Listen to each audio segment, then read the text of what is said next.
Boa noite, viemos aqui hoje nos estúdios da Obra Prima Filmes para conversar com um ninja das cordas, um ninja da guitarra, Rodi Mendes. Vem comigo.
Voltamos aqui nos estúdios da Obra Prima Filmes para conversar com esse ninja das cordas, Rodi Mendes. Obrigado pela presença. Eu que agradeço, pô, estar aqui com vocês, é uma grande honra. Né? É honra para nós.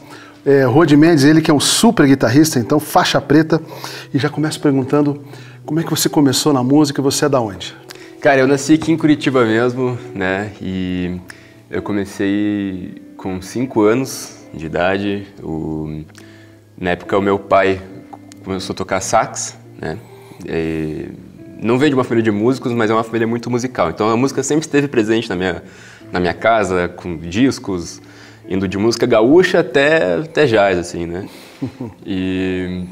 Então, eu sempre, né, eu nasci nesse meio e sempre ouvi muita música. E daí, meu pai, quando eu tinha 5 anos, ele começou a tocar sax. E me interessou muito, assim, eu chegava, pai, deixa eu soprar e tal. E daí começava a tirar um som. E daí, nessa época, eu comecei a me interessar, né, pela música e queria tocar alguma coisa. Então, aí o meu pai me levou nessa escola de música, que ele fazia aula de sax, a escola Amalfi Evoz. Então É lá no JuVV? No JuVV, é. Eu acho que agora tem outro nome, né? Mas na época era Amalfi Evoz. Uhum. E daí eu comecei a fazer aulas de piano com a Lola Pagnosi. Pagnosi, não lembro qual a pronúncia certa, mas hoje em dia ela é uma baita de uma técnica vocal lá de São Paulo e tal. Na época ela dava aula de sax, piano e coral e tal. Então nessa época eu comecei a fazer aula de piano. A minha mão era muito pequena para tocar violão. Você tinha quantos anos? Tinha 5. 5 anos? 5, aham.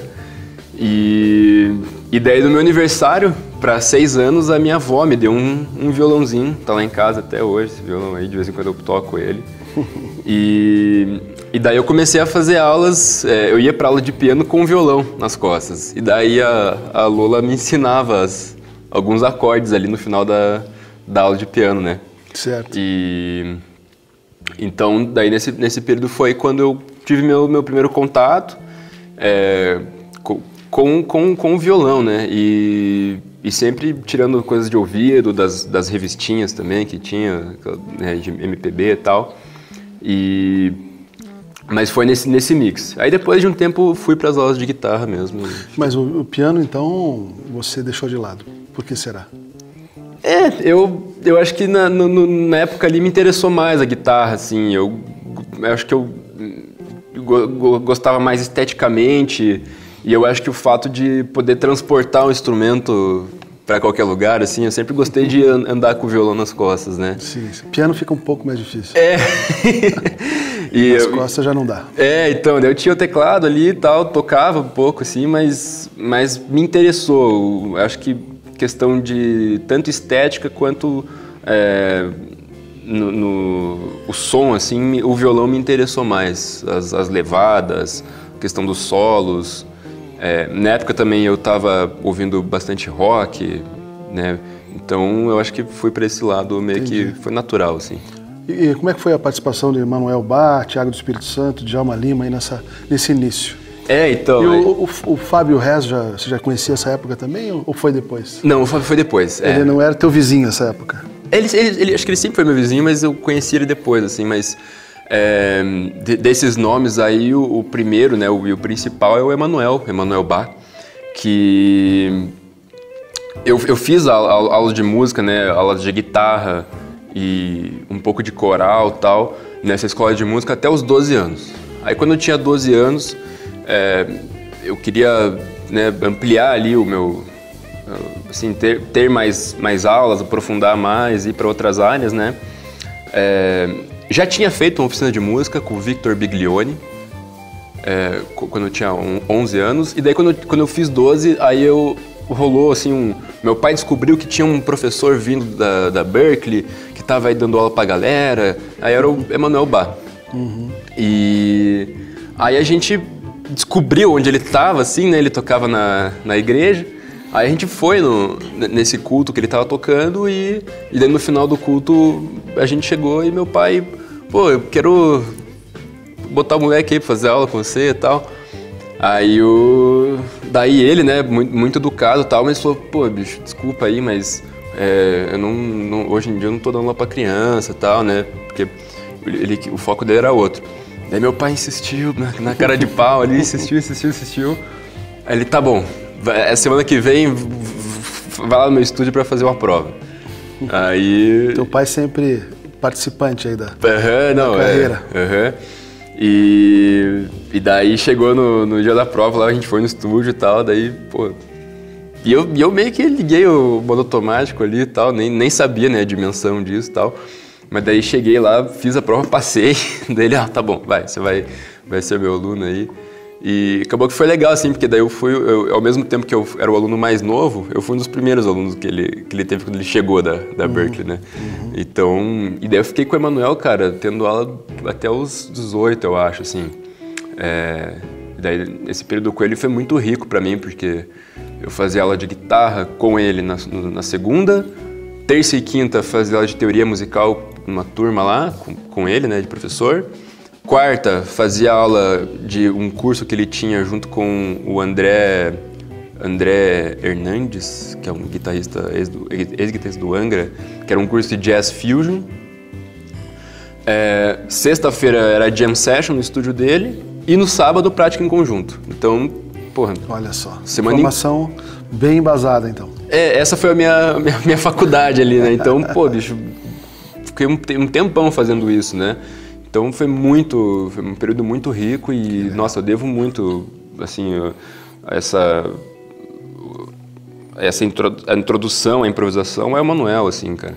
Pra se tornar um ninja, que é o caso do Rod, veja só, tem que estudar bastante, né? Tem que estudar, cara, não cai do céu, não. Não é fácil. Você tem estudado muito, Rod?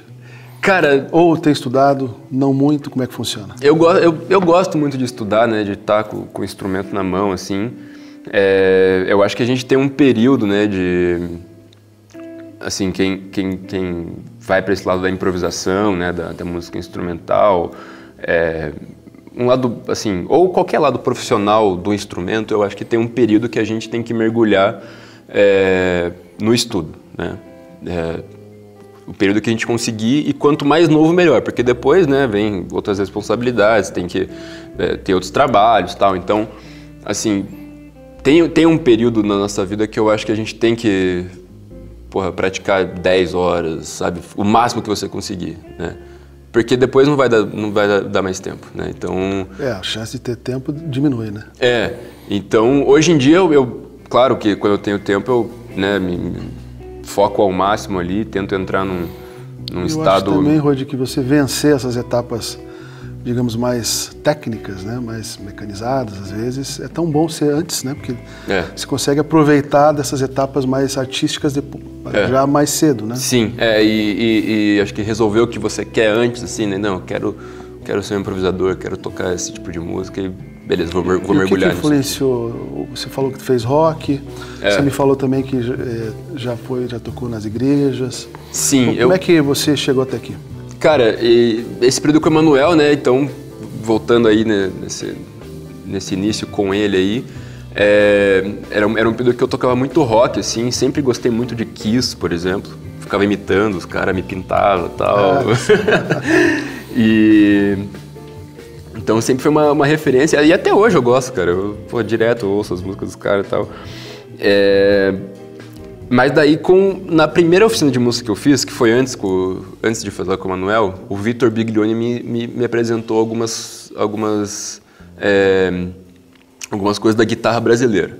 Ali foi o meu primeiro contato e que eu meio que entendi o que era bossa nova, entendi essas coisas. Mas ainda não tinha, assim, só tinha conhecido um pouquinho, né? Ainda achava que era ainda achava mais legal o rock. Quando eu comecei a fazer lá com o Manuel, ele nunca me forçou a nada. Ele era um professor, assim, na época ele era um professor rígido, né? Mas nunca me obrigou a tocar tal estilo. Sempre me deixou livre para escolher o que eu tava afim. Mas por acaso, assim, pesquisando e tal, eu encontrei um vídeo, cara, do Chick Corea tocando num festival, no Montreux, da vida, uma coisa assim. Um vídeo de Spain, um vídeo bem famoso e tal. E o Frank Gambale tava improvisando. Cara, quando eu vi esse vídeo, eu olhei e falei, cara, isso aqui não pode ser improviso, né? Eu achei que era alguma coisa pronta. E todos eles improvisando e tal, né? O Patitucci no baixo, o próprio Chick Corea moendo, assim. Então, daí eu falei, caraca, isso aqui é improvisação? Foi aí que eu entrei nesse mundo, assim, né? Que eu, assim, caí de cara, né, bicho? Aí comecei a ouvir mais coisas, começaram a vir as influências, né? O Pat Metheny, enfim, toda essa turma aí da improvisação, assim. Aí foi quando eu descobri esse mundo, né?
Estamos aqui com o Rody Mendes, esse ninja das cordas, conversando um pouco sobre a vida dele.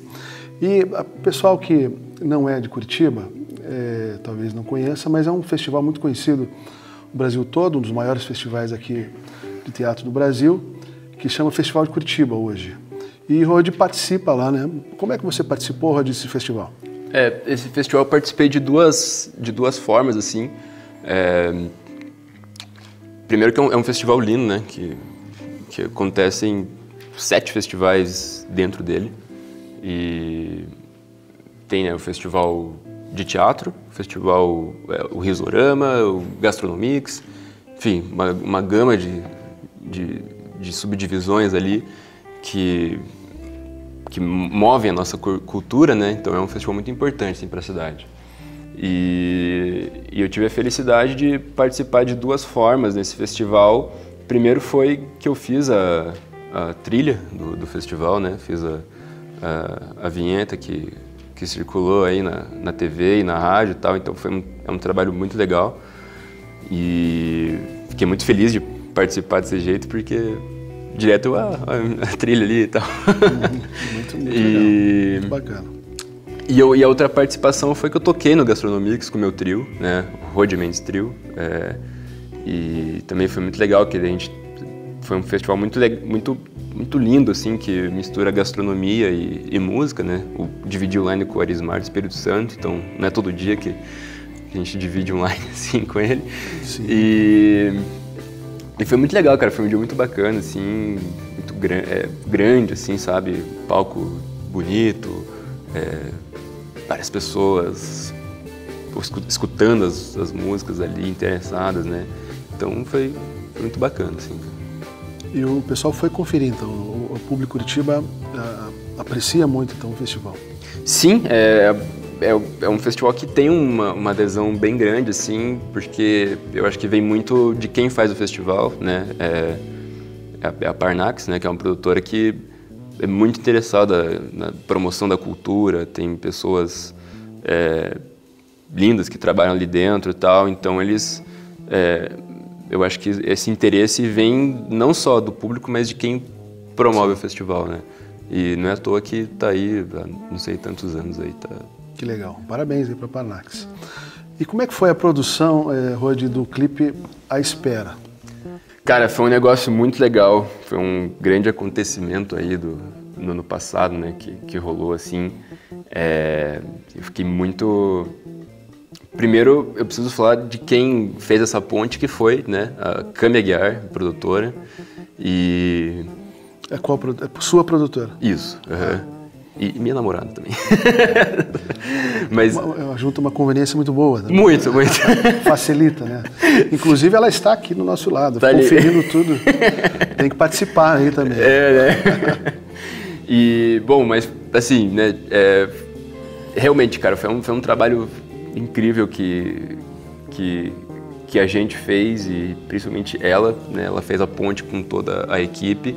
Coordenou todos esses processos, né? Porque deu muito trabalho, cara. Foi uma equipe muito grande, bicho. Foi a equipe que fez a parte do vídeo ali, do clipe, foi o diretor Ricardo Krug, e o nome da... Diretor de cinema. Diretor de cinema, e a empresa dele é Cena 23. Então, cara, foi muita gente, bicho. Até o momento ali eu também não sabia... Foi lá no estúdio da Gi. Foi, no Brasil Nativo, estúdio da Gisele, né, Filipeto. E teve muita, assim, cara, muito entrosamento na equipe. Antes a gente fez a reunião de roteiro, teve toda uma tratativa que eu nem sabia que ia acontecer, e na hora que eu vi aconteceu, eu falei, caraca, o negócio é grande mesmo, né? E muita parceria, assim, a galera entrou de cabeça, muito interessada no projeto. Antes disso, né, a Cami e o Ricardo foram lá em casa, a gente fazer a primeira reunião. Eu mostrei, o Ricardo pediu para eu mostrar a partitura para ele da música, para explicar o que acontecia, né? Era a música A Espera, então tinha vários momentos ali, né? E o conceito da música era a música tem um conceito específico, assim, que é a espera de alguma coisa, né? Compus ela num momento pandêmico, então tinha esse lance de a gente tá na incerteza, então um clima de... Tinha um momento que a música tinha um momento de tensão, depois relaxava, daí voltava pro tema, mas não voltava muito relaxado, você sabia que tinha alguma coisa no ar. Então, tentei colocar isso na música e realmente coloquei. E o Ricardo conseguiu colocar isso no vídeo, entendeu? E eu acho que esse olhar artístico dele foi muito, muito importante. O olhar artístico dele da câmera foi muito interessante para que a mensagem da música fosse transmitida no clipe, né? Interessante. São duas linhas artísticas, né, juntas na mesma obra, né? Que não é fácil produzir a questão audiovisual também, né? Sim, cara, a gente... No set a gente ficou 24 horas, cara. Sem parar. Sem parar. Olha só. Não é somado, sem parar. Não é. Olha só, puxado. Então, vamos assistir, né, Rod? Então vamos assistir então o clipe.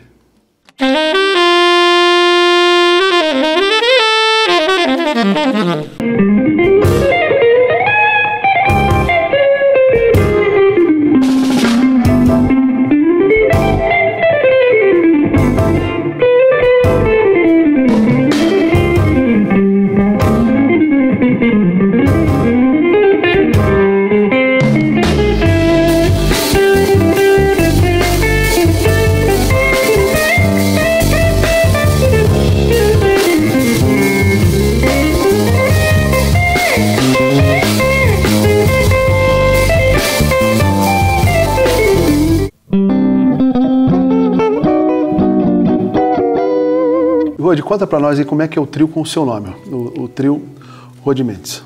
Então, junto com a Capibara, né, eu construí paralelamente aí esse projeto solo meu, porque depois que a gente pôde voltar a se encontrar, né, depois do período pandêmico, eu tinha um monte de composição.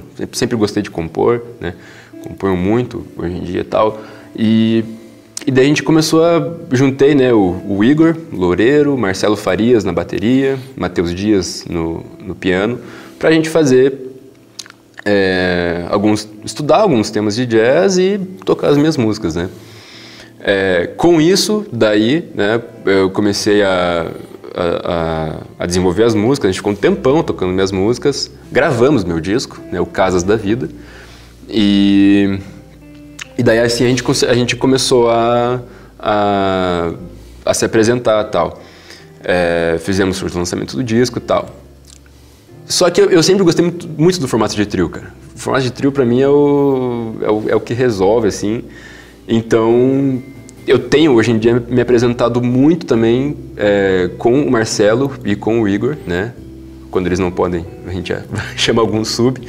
Mas geralmente são eles e é o meu repertório, né? Rod Mendes Trio, são as minhas composições e também eu estou trabalhando bastante com música brasileira, né? Standards brasileiros. Estou trabalhando muito também pegando canções brasileiras e colocando improviso e tal. Então, enfim, sempre misturando isso, né? E pegando a raiz da nossa música mesmo aí, não tocando só jazz gringo, né? Tocando muita música brasileira, que é o que... Muito importante. É o que eu me vejo fazendo. Eu não considero que eu sou um guitarrista de jazz, porque eu acho que eu não vou tão a fundo nessa vertente aí. Eu acho que é um mundo muito denso, né? Você pega a galera que vai para Nova York lá e tal. Então, assim, eu estudei a raiz, que é Parker, né, essa onda aí, Dexter Gordon e tal, mas, ok, o que eu posso fazer com isso na minha música e na música brasileira? Que também é muito rica. Né? Você pega aí os sambas, os choros, né, música regional aí, gaúcha, Nordeste, Dominguinhos, pô, então... Hoje em dia eu trabalho muito mais misturando com a música brasileira do que com o jazz propriamente. Né? Bacana.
Estamos conversando com o Rod Mendes aqui, esse ninja da guitarra. Infelizmente está acabando a nossa conversa, mas antes eu queria perguntar para você, Rod, como é que o pessoal de casa pode curtir a música não cantada, a música instrumental? Como é que ela tem que curtir esse tipo de música? Cara, é uma ótima pergunta, né? Porque eu acho que a música instrumental, ela abre muita margem para a nossa interpretação, né? A música cantada, por exemplo, ela tem uma letra, né, que pode ser mais interpretada ou menos interpretada. Às vezes a letra é muito específica e é isso, né? E a música instrumental, ela tem assim, eu posso fazer uma música e colocar lá no meu cachorro e é isso, é a música pro meu cachorro, né? Então, eu acho que assim, a música instrumental é muito mais... ela tem mais questões sensoriais, assim, de texturas, né? Uhum. Então, que a gente pode explorar, né? A gente pode colocar momentos mais tensos, momentos de relaxamento, trabalhar com outras sensações que eu acho que a música cantada às vezes não explora, ou o protagonismo é diferente, né? Mas eu também, cara, eu também tento não fazer muita diferenciação assim entre música instrumental e música canção, né? Eu gosto de música, músicas com voz podem ser músicas instrumentais. Você bota um instrumento para fazer a voz, virou uma música instrumental, né? Para frente aí, o que tem, Rod, de agenda de trabalhos? Cara, a gente tem alguns lançamentos previstos aí, estamos trabalhando com essas músicas, eu e a Câmara na produção. Tem uma música aí que assim, eu tô com várias músicas, né, na gaveta aí, então a gente está nesse período agora de selecionar, então a gente quer lançar alguns singles esse ano. Uma música já está pronta, o nome dela é Céu Rosado, e enfim, em não muito tempo estará disponível aí nas plataformas, né? E eu acho que a gente tem que se manter, né, em atividade, lançando coisas, compondo coisas, juntando a galera aí, fazendo sons novos, né? Também não se amarrar muito ao que já foi lançado. O Casas da Vida é um trabalho que eu acho lindo, adoro tocar as músicas, mas também quero, né, tocar coisas novas, então temos lançamentos aí pela frente. Infelizmente a gente acabou esse papo muito legal aqui com o Rod Mendes, esse ninja da guitarra, e como a gente sempre finaliza, aqui essa medalha ninja para o nosso músico. Pô, bicho, obrigado aí, que honra. Isso aqui vai pro estúdio lá, cara. Muito legal. Exposição. E então, aquela foto final e até a semana que vem.